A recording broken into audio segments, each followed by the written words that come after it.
boleh.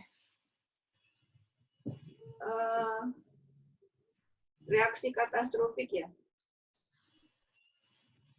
Ya, Bu. Itu udah tadi. Berikutnya. Oke.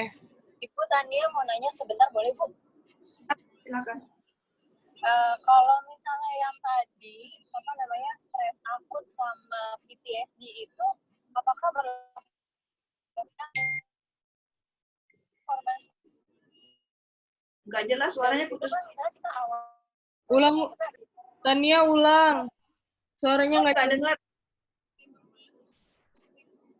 Kan misalnya dia korban tsunami nih, Bu. Ya. Nah, ya.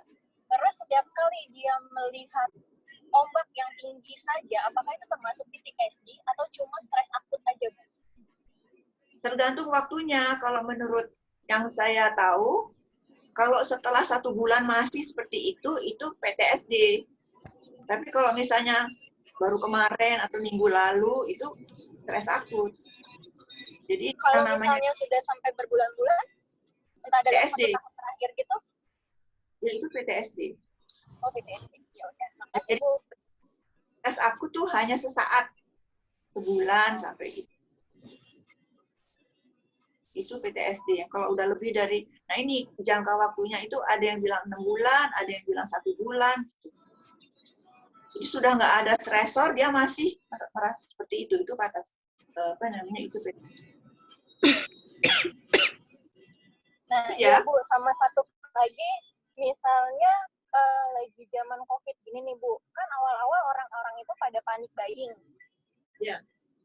Nah, untuk sebagian orang yang panik buying itu, mereka di-stres karena takut misalnya ke zaman krisis tahun 98. Ya. Orang yang panik buying jadi supermarket atau apa itu. Nah, untuk beberapa orang dia itu stres karena ngerasa tekanan yang panik buying seperti itu. Nah, itu termasuk PTSD juga atau stres akut juga?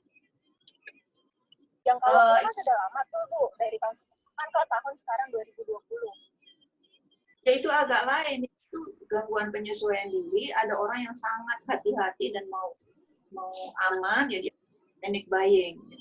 Tapi orang yang agak-agak cuek itu yang nggak perlu. Dan ini bergantung pada kepribadian orangnya. Kepribadian orang itu sangat berhati-hati dan mau jangka panjang kok enggak, itu enggak termasuk PTSD. Itu penyesuaian diri.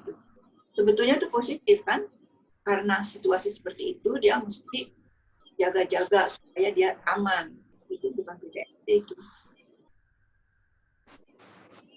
Panic buying menurut saya bukan PTSD, itu reaksi berlebihan untuk menyesuaikan diri dengan keadaan. Udah jelas belum? Bukan, maksudnya bukan yang pas panik buying-nya Bu. Jadi karena ada banyak orang yang panik buying, nah terus apalagi sekarang masa COVID kayak gini, banyak orang yang di-PHK, orang tuh ketakutan kayak zamannya masih krisis, pada berbuat kejahatan, orang-orang pada berbuat kriminal. Akhirnya untuk beberapa orang yang masih punya trauma sama masa itu jadi stres. Maksud Anda kalau ada orang yang panic buying, orang-orang lain itu ketularan gitu ya? Bukan ketularan. Karena ada orang yang panik buying, terus beberapa orang yang karena masih trauma sama masa tahun 98 dia jadi stres juga, Bu. Oh, gitu. Jadi itu yang namanya predisposisi. Jadi si orang yang pernah mengalami stres pada 98 itu adalah predisposisi untuk mengalami yang sama dalam situasi yang beda. Itu peran predisposisi. Jadi itu nggak ada hubungan dengan PTSD, itu hubungannya dengan kepribadian. Oh, ya udah, terima kasih Bu. Kalau panic buying gini, jadi ada orang panic buying terus yang lain-lain itu ketularan gitu, seperti yang menular dia. Jadi dia ikut-ikut gitu ya.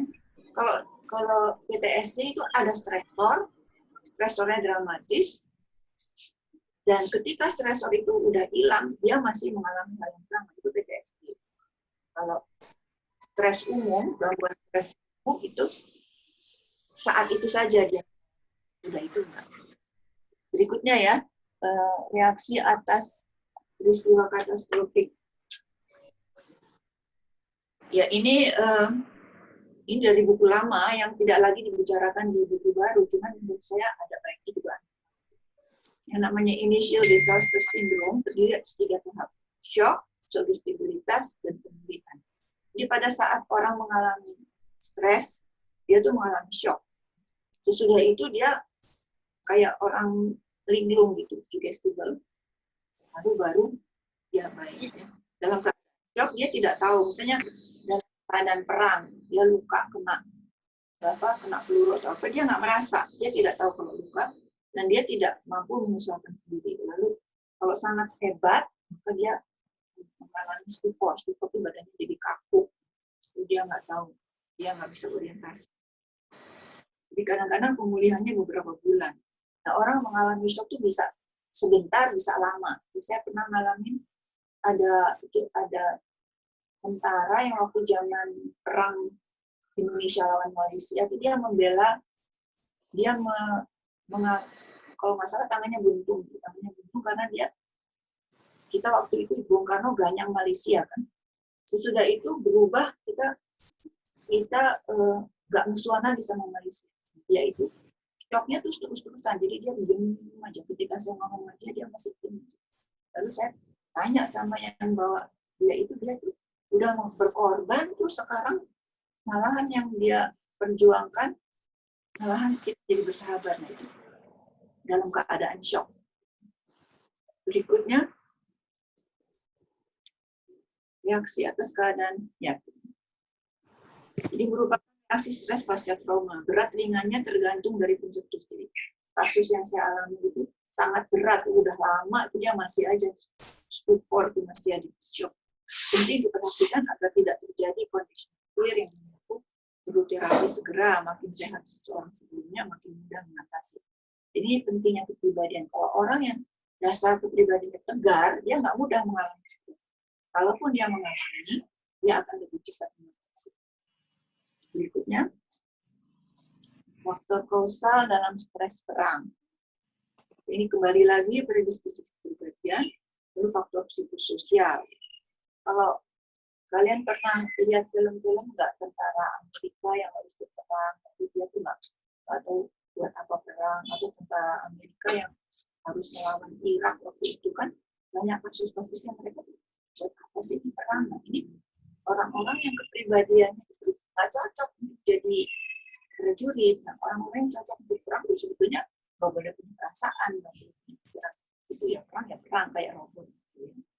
Jadi ini termasuk dari diskusi kepribadian. Faktor psikososial, takut, cemas. Lalu misalnya orang tuh kalau perang kan harus membunuh. Ya belum tentu dia orang yang tega gitu. Lalu faktor-faktor sosiokultural, kejelasan tujuan perang, dapat atau tidak dapat dipenuhi tujuan, kualitas kepemimpinan. Ini semuanya adalah faktor-faktor yang melatar belakangi kenapa seorang itu dalam peperangan harus nurut sama atasan. Kadang-kadang nggak bisa. Seperti jihad yang perang itu kan ada orang-orang yang ngerti, ada yang nggak ngerti. Yang saya lebih baik mencontohkan perang yang dalam sejarah terjadi. Misalnya Amerika kirim tentara waktu itu zaman Presiden siapa ke Iran. Mereka menganggap Iran itu punya senjata kimia yang sekarang ternyata belum tentu benar. Mereka yang punya pikiran suka berpikir tujuannya apa sih, pemimpinnya bagaimana sih. Nah, ini semua mempengaruhi bagaimana mereka menghadapi situasi perang. Kalau perang mestinya tentara tuh mesti kayak robot, pemimpin bilang tuh ya begitu aja. Dan ini juga terjadi ketika zaman Gestapo, tahu ya, ada komunis yang harus dibunuh. Jadi tentara itu kadang-kadang disuruh bunuh, tapi dia sebetulnya apa dibunuh, orang kan begitu salah. Tapi sebagai prajurit kan dia harus nurut. Nah, ini semua merupakan stres dalam situasi perang di mana prajurit atau tentara itu belum tahu tujuan perang, dia harus di atas. Jadi ini dibicarakan di buku-buku yang dulu, yang sekarang nggak dibicarakan lagi. Berikutnya DSM-4 ya. Nah, ini saya cerita saya semua ini judul-judulnya itu nggak ada di DSM-4. Di DSM-4 judulnya lain, tapi mungkin dalam judul yang lain itu terdapat cerita yang sama. Yang dibahas Coleman, nah yang tadi cerita saya tentang stres, tentang stres perang itu dalam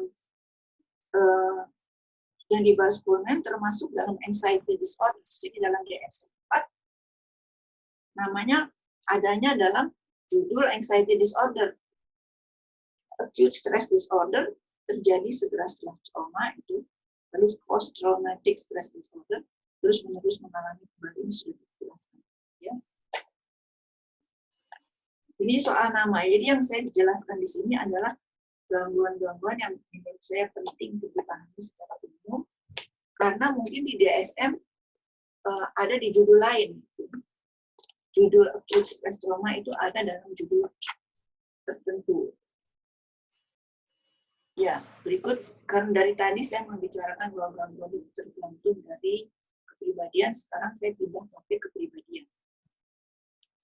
Ini dalam daftar pustaka ada buku Milon Everly 81 itu ada di perpustakaan DAI. Di perpustakaan DAI sudah saya fotokopi ada itu sangat buat saya itu sangat penting karena di situ Milon membicarakan kepribadian normal.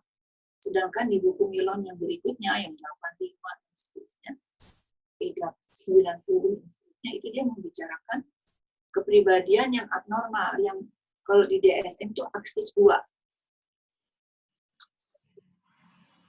Definisi Milon tentang kepribadian adalah pola sifat dan ciri tingkah laku, afektif dan kognitif, yang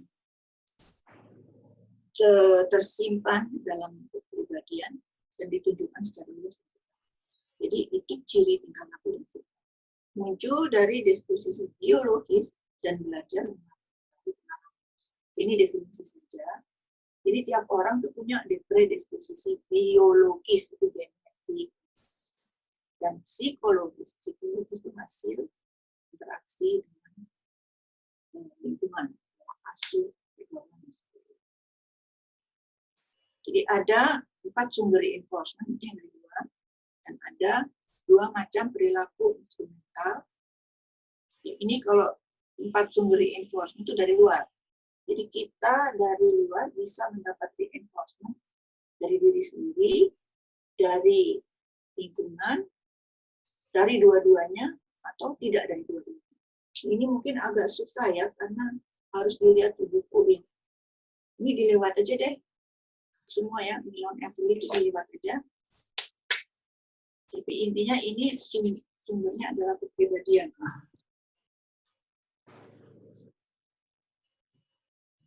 Mungkin dilanjutnya ke ini aja, kepribadian dan psikopatologi.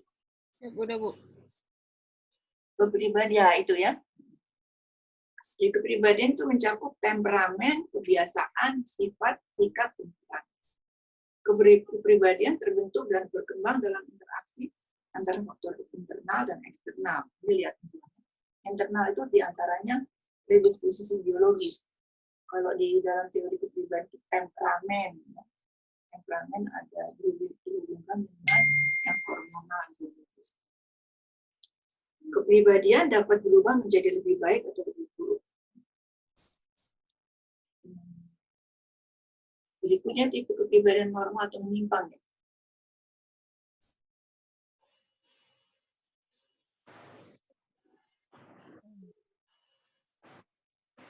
Itu coba Anda yang itu kepribadian Milon Everly.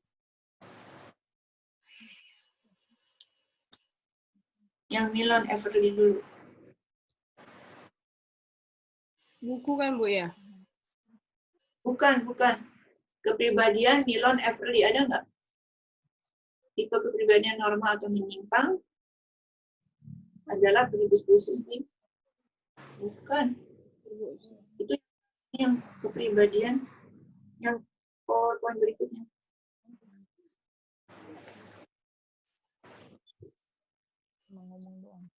Itu yang udah lalu itu.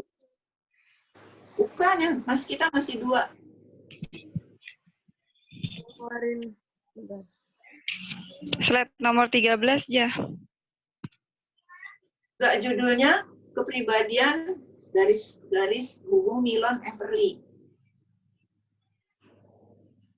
Milan Everly itu. Yang baru di-share itu loh. Ya, wait. Aduh. Enggak, yang lama kayaknya deh. Atau yang baru di-share, nggak tahu deh. Ya, Bu, ada.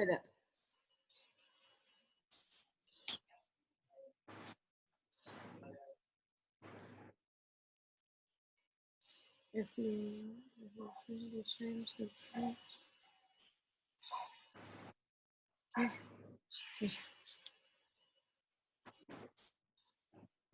Oke, Bu, udah. Oh, Ini, nggak ada nih. ada, Bu. Ini, Bu.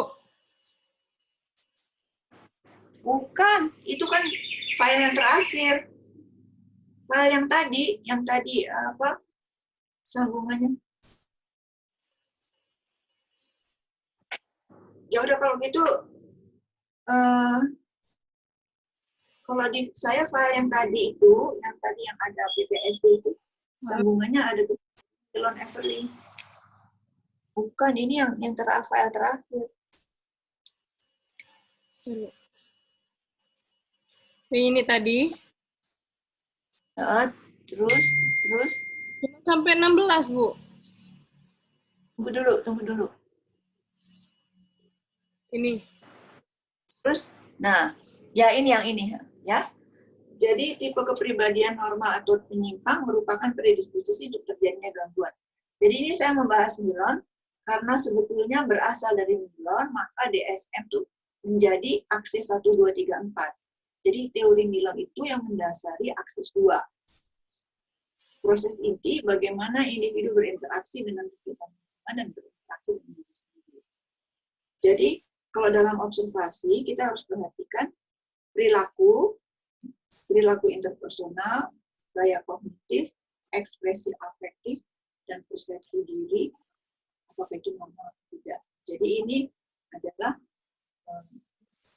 yang di teorinya kepribadian ini masih yang tahun 85. Berikutnya kepribadian psikopatologi. Ya, ini ya. Ini udah. Kok saya lain? Ya, itu udah kan mencakup temperamen. Kepribadian psikopatologi satu lagi. Nah, itu ya dalam klasifikasi gangguan jiwa DSM-4, kepribadian menjadi aksis 2. Dalam klasifikasi jiwa DSM-5 itu nggak pakai lagi, nggak pakai 2, langsung 5. Jadi DSM-4 dan 5 itu saya nggak kuliahkan, Anda mesti baca sendiri. Yang saya bahas psikopatologi itu secara umum berdasarkan yang menurut saya penting, yang belum tentu sama dengan DSM-4. Udah, ini udah selesai ya. Ini. Ada pertanyaan nggak? Teman-teman ada yang ingin bertanya? Ya, silakan. Maaf, mau nanya. Ya. Kan tadi ada dalam gangguan psikologi itu ada terkait penyebab disposisi ya. Nah itu sampai sejauh mana penyebab predisposisi maksudnya? Penyebab predisposisi itu terjadi pada setiap orang dan sampai sejauh mana? Kan setiap orang tadi Ibu bilang berbeda-beda ya penyebabnya predisposisinya. Nah itu sampai sejauh mana? Yang kedua, kan tadi ada DSM-4 dan DSM-5 itu kan ada sedikit perbedaan. Kan dari nama-namanya juga tadi kan ada yang berbeda kan antara DSM-5 dan itu sebagai pedoman kita nanti untuk pedoman diagnosis gangguan jiwa, apakah ada perbedaan antara DSM-5 sama DSM-4 dan bagaimana kita untuk menyikapinya itu, Bu? Terima kasih. Mungkin itu aja. Ya, saya jawab pertanyaan pertama tadi apa? Predisposisi ya. Predisposisi itu ya kita mesti berdasarkan wawancara, pengetahuan kita tentang perkembangan dan pendidikan, baru kita tahu predisposisi orang itu gimana. Tadi kan saya contohkan, ada orang yang dimanja aja terus, jadi dia tentu predisposisinya beda dengan seorang anak yang dari kecil udah kerja. Itu yang lebih tegar. Itu salah satu contoh predisposisi yang dihasilkan. Nah, ada lagi predisposisi biologis. Ya, ada orang yang mungkin secara kromosom atau genetik dia itu sakit. Ya. Nah, itu predisposisi yang lebih biologis. Dari mana kita tahu? Ya harus wawancara, anamnesa. Jadi, itu penting sekali untuk. Sudah jelas belum itu predisposisi? Sudah jelas belum tentang predisposisi? Ya, jadi itu nggak ada rumusnya, itu Anda harus memanfaatkan pengetahuan Anda tentang psikologi yang dipelajari di S1 itu. Tipologi temperamen, itu predisposisi itu. Ada orang yang kolerik, klinik. Lalu ada yang dihasilkan oleh pendidikan. Dari kecil dimanja itu beda dengan dari kecil selalu digembleng. Tapi ada banyak hal yang itu mesti diketahui lewat. Kalau mengenai DSM 4 atau 5 pedomannya, nah itu saya juga nggak tahu. Yang kalau di UI, semua kita ada periksa pasien, kita harus tahu menurut DSM 4 gimana, menurut DSM 4R gimana, menurut DSM 5 gimana. Ada lagi sekarang menurut ICD. Ya. Jadi kalau nanti Anda di profesi, bukan cuma DSM 4 dan 5, ada ICD. Karena kalau Anda nanti kerja di rumah sakit, Depkes itu pakainya ICD. Jadi nanti di dalam daftar pustaka tuh ada ya. Mungkin saya lupa tuh. Jadi Anda mesti berdasarkan wawancara, dulu Anda mesti bisa. Kalau menurut DSM 4 namanya ini, menurut DSM 5 namanya ini, kalau menurut ICD namanya ini. Ada di, pokoknya ada bukunya, Anda tinggal lihat buku. Tapi yang lebih penting adalah Anda memahami dulu cerita yang tadi. Apa yang benar di persisnya. Sesuatu apa. Cukup? Ya, Bu. Cukup, Bu. Terima kasih, Bu. Berikutnya, file yang ketiga ya. Cukup patologi nomor 3. Itu udah. Ya. Ini, Bu. Ya. Gangguan fisik dengan penyebab psikis, gangguan cemas, pendekatan psikodinamik. Nah, ini Anda akan punya buku psikologi abnormal. Ya. Ada yang dari Nevid, ada yang dari siapa gitu. Di S1 kan? Ya, Bu. Nah, di situ kalau membahas gangguan, selalu ada tuh penjelasan menurut pendekatan psikodinamik, menurut pendekatan behavioristik. Itu ada selalu penjelasan. Itu Anda harus baca betul-betul ya. Tapi yang dijelaskan kadang-kadang cuma satu gangguan. Biasanya yang OCD, obsesif kompulsif. Berikutnya, Udah, Bu. Keluhan atau keluhan atau gangguan fisik dan sosial. Banyak kasus sakit mah, berdebar-debar, keringat dingin, sakit kepala. Lalu mereka berobat ke dokter. Terus dokter beri obat. Kadang-kadang sembuh, kadang-kadang tidak sembuh. Ini yang saya bilang gangguan. Kadang-kadang gangguan itu munculnya sebagai fisik, tapi penyebabnya psikis. Yang tidak sembuh itu mungkin ada faktor psikologis, misalnya kecemasan, stres, yang menyebabkan gangguan hormonal. Kalau sudah gangguan hormonal, berarti kita sudah pindah ke psikologi kesehatan. Psikologi kesehatan itu filenya terakhir saya kasih. Berikutnya, keluhan atau gangguan fisik dan faktor psikis ya. Cukup banyak pasien tidak dapat menerima adanya faktor psikologis dan melanjutkan fisik.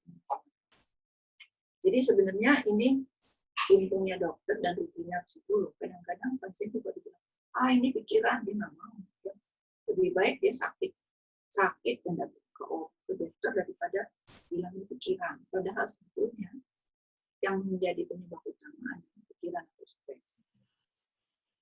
Faktor psikologis yang menyebabkan seseorang mengalami gangguan fisik adalah misalnya stres, cemas, konflik, tekanan hidup, dan lain-lain yang tidak ingin dibahas dengan pasien. Dan ini menimbulkan kayak kalau orang cemas terus atau stres terus, itu otaknya tuh memproduksi perubahan hormonal, dan perubahan hormonal itulah yang menyebabkan dia bisa berdebat atau apa, semua yang fisik. Nah, yang kadang-kadang orang itu tidak bisa terima adalah dia nggak mau mengakui bahwa itu karena stres. Oh, dia memang baik-baik aja kok, suami saya baik-baik. Itu yang kadang-kadang disembunyikan karena mungkin kan ada di dalam, tidak boleh mengumbar aib. Jadi kalau ada yang sangat personal atau dalam keluarga itu ditekan, nggak dibahas, padahal itu sumber stres. Berikutnya, keluhan atau gangguan fisik dengan faktor psikis dahulu dinamakan keluhan psikosomatik atau konversi histeris.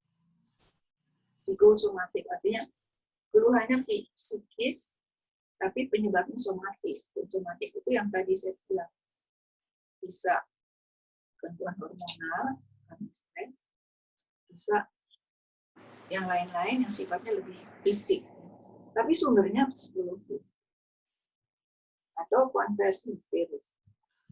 Itu dalam buku yang klasik Freud,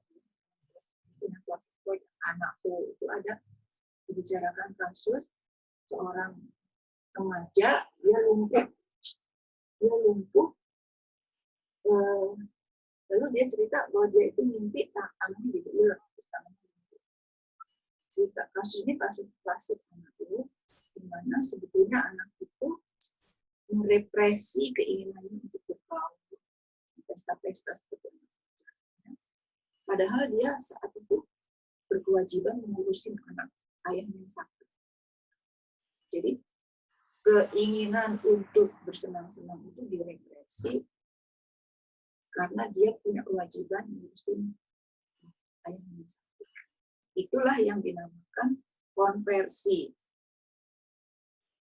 Keinginan itu direpresi lalu berubah menjadi lumpuh tangannya. Karena itu dinamakan konversi histeris. Dalam DSM-4R ini dikelompokkan dalam somatoform disorders dengan 7 jenis somatoform. Yang saya jelaskan tadi dari buku-buku lama yang membicarakan sudah bukunya. Berikutnya,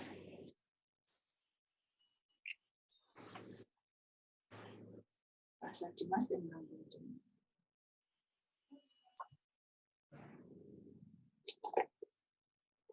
Reaksi cemas dan gangguan cemas. Reaksi cemas dapat seimbang dengan penyebabnya. Ini mengkaitkan dengan tadi, apakah reaksi, apakah gangguan atau penyebab. Reaksi cemas dapat seimbang dengan penyebabnya. Misalnya kalau Anda mau ujian, Anda kan cemas. Tapi kalau ujiannya udah selesai, kan hilang. Ini reaksi. Cemas adalah salah satu emosi yang negatif. Beda cemas dan takut. Kalau cemas itu kita tidak tahu penyebabnya. Misalnya mau ujian, kita nggak tahu kita lulus apa enggak. Itu kan nggak tahu. Kalau takut, misalnya takut dimarahin, ya, atau takut ada gempa, itu ada penyebabnya. Teori psikodinamik itu banyak tentang kecemasan. Dan kecemasan, kalau menurut Freud, hubungannya dengan insting yang direpresi. Kayak kasusnya yang tadi itu, anak remaja itu merepresi keinginannya untuk bersenang-senang. Dan represi itu menimbulkan perubahan somatis, jadi lumpuh. Kalau teori behavioristik tentang cemas, itu hubungannya dengan teori Dollard dan Miller. Anda waktu belajar teori belajar itu ada eksperimen kan tikus yang ada bel, lalu ada listrik gitu ya. Itu dia kalau dengar bel udah menganggap itu listrik, itu cemas, sakit ya. Jadi yang sakit padahal udah nggak sakit itu namanya cemas. Berikutnya, reaksi cemas dan gangguan cemas. Reaksi somatisasi. Ini sudah kan tadi? Belum ya? Ini lagi, Bu. Gangguan emosi. Ya. Gangguan emosi ada reaksi. Ya, jadi ada reaksi dan ada pengalaman emosi. Itu merupakan reaksi dan pengalaman emosi menurut dia gangguan bila intensitasnya sangat tinggi dan tidak seimbang penyebab. Misalnya kalau cuma ada tikus kita takut sekali. Kalau misalnya ada kotoran sedikit kita kayaknya mau jadi penyakit, itu menjadi gangguan. Kalau seimbang misalnya mau ujian cemas itu seimbang itu cuman itu seimbang ya. Tidak dapat merasakan emosi lain itu juga merupakan gangguan. Ya. Ada ketidakserasian antara pengalaman tertentu dengan perasaan. Jadi ini membedakan kapan suatu emosi merupakan gangguan dan kapan tidak. Yang tidak merupakan gangguan kalau seimbang dengan penyebabnya. Kayak kita cemas karena ujian, karena belum tahu. Kalau nggak seimbang, ya itu tadi contoh-contohnya. Berikutnya, ini somatisasi ya. Ini ya, bila karena takut ujian, sakit perut, maka belum merupakan gangguan. Bila terus-menerus tanpa sebab somatik dan menimbulkan masalah tidur, bekerja, baru ini. Kalau terus-menerus cemas, itu baru merupakan gangguan. Dahulu ada nama gangguan psikosomatik yang maksudnya gangguan somatik dengan sumber psikologis. Sekarang itu tidak ada lagi. Pada gangguan psikosomatis ada dasar fisik. Jadi yang namanya gangguan psikosomatis mula-mula stres, lalu terjadi gangguan somatis, lama-lama terjadi betul-betulan, misalnya luka di lambung itu menjadi. Nah, berikutnya jenis-jenis gangguan cemas. Ini sudah ke DSM-4 PPDGJ 3. Gangguan panik dengan atau tanpa fobia khas, fobia sosial, obsesi kompulsi, stres pasca trauma, stres akut, gangguan cemas menurun, gangguan cemas akut. Ini semua adalah jenis-jenis kecemasan yang macam-macam. Saya tidak menerangkan ini semua, saya cuma menerangkan secara garis besar yang dikaitkan dengan kepribadian dan dengan penyebab. Ini mesti dicari deskripsinya di DSM. Berikutnya,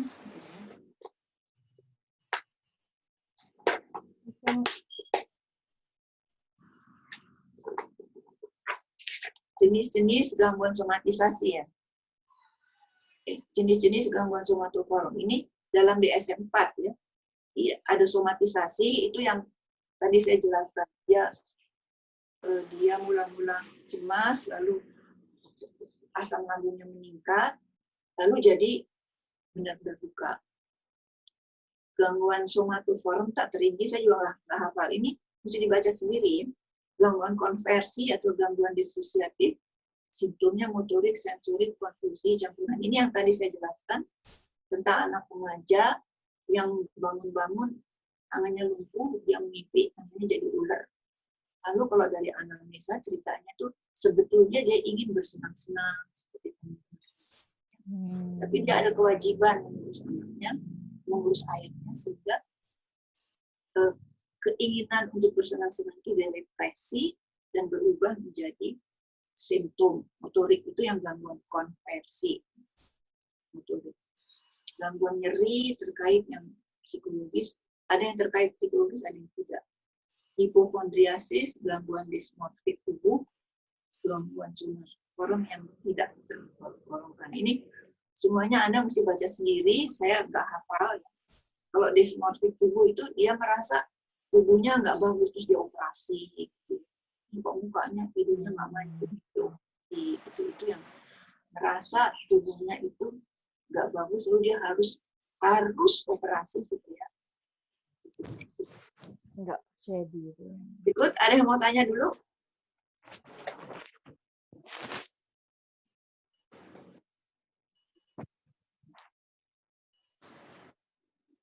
Bu, mau tanya. Ya. Kan kalau zaman sekarang itu memang lagi trennya ya, Bu. Kayak misalnya filler bibir atau menebalkan bibir, terus ganti hidung jadi mancung, kayak gitu kan, Bu. Nah, sampai mana dia dikatakan dysmorphic tubuh atau dia hanya ingin mengikuti tren saja, Bu? Ya, itu Anda harus tahu dari anamnesa ya. Itu harus tahu dari anamnesa. Yang patologis itu kalau udah dioperasi tetap aja masih nggak bagus, terus itu sangat patologis. Sebenarnya itu menurut saya sih tetap nggak normal kalau saya orang tua. Ya. Tapi ya kalau saya untuk orang tua itu yang nggak normal. Kalau kita udah di Tuhan kayak gitu, masa kita mau gimana? Jadi Anda kan tanya sampai di mana itu terganggu kan ya? Itu kan ya? Ya terganggu kalau berlebihan, kalau misalnya sudah dioperasi, operasi lagi. Gitu. Kalau cuma sekali, ya orang yang ikut tren juga itu nggak normal ya. Kenapa dia harus ikut? Kenapa dia nggak bahagia dengan apa yang dia sudah punya? Nah ini beda ya, beda tafsiran normal. Saya sebagai orang tua, saya menganggap itu tidak normal. Tapi kalau tanya sama orang muda, mungkin itu normal. Ya. Jadi sekali lagi di sini normal. Kalau banyak yang begitu ya normal. Kalau semua remaja tuh mau operasi mancung, ya itu normal. Itu normal mengikuti pedoman statistik. Itu. Kalau saya menganggap itu tidak normal, karena saya penganut normal menurut yang ideal. Yang ideal kan kita menerima apa yang Allah berikan pada kita, kenapa harus diganti. Kecuali memang yang ada orang yang misalnya nggak punya anus dioperasi, nah itu nggak apa-apa karena memang fungsinya itu harus digantikan dengan operasi. Jelas nggak? Oke, jelas Ibu. Ibu, mohon maaf, ini waktunya tinggal 1 menit lagi, kemungkinan nanti mati lagi, Bu. Ya udah, kalau kita berhenti aja gimana? Udah jam berapa? Udah jam 11 belum? Belum. Iya, 1 kali. 10:30. Baru 11, Ibu. 1 kali. 10:30, Bu. Ya kalau mati lagi nanti ada cucu saya yang beres-beresin. Oh ya, oke, siap. Ini kita tadi mana sih? Tadi sampai somatofom baru, Bu. Masuk ke pemahaman DSM 4. pendekatan pemahaman psikogenesis ya? Ya itu ya. Oke. Iya, Bu. Dalam kebanyakan buku psikologi abnormal selalu dijelaskan gangguan dan teori. Pemahaman teori psikopatologi itu ada di buku saya halaman 6271 67. Jadi dalam buku saya pengantar psikologi ini itu kan ada 3